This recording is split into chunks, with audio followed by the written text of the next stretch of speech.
Bolo nejaká 15-členná skupinka a toľkoto ľudí od bezpečnostných zložiek, operatívci, ďalší, mohol by som ich menovať, ale vzhľadom k taktike to nebudem robiť.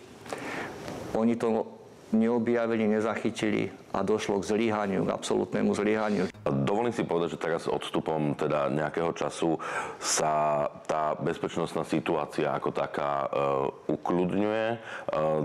Myslím si, že aj boli prijaté isté bezpečnostné opatrenia voči určeným osobám, určeným objektom a podobne. Domnievam sa, že ak by bol niekto taký, kto by pred tými 3 mesiacmi napríklad upadol do kómy a znova sa teraz prebral, tak by nepostrehol žiadnu významnú zmenu. To, čo môžeme vidieť v súčasnosti, je skôr využívanie toho politického atentátu na kritiku opozície, ktorá je v podstate celoplošná a nejakým spôsobom neustále pripomína opozícii nejakú spoluzodpovednosť za ten atentát. V podstate časť spoločnosti, takmer polovica, dáva atentát za vinu opozícii a časť, možno podobne veľká, si naopak myslí, že k tomu atentátu vlastne došlo politikou, ktorú robí súčasná vláda. Čiže aj v tomto je tá verejná mienka rozdelená.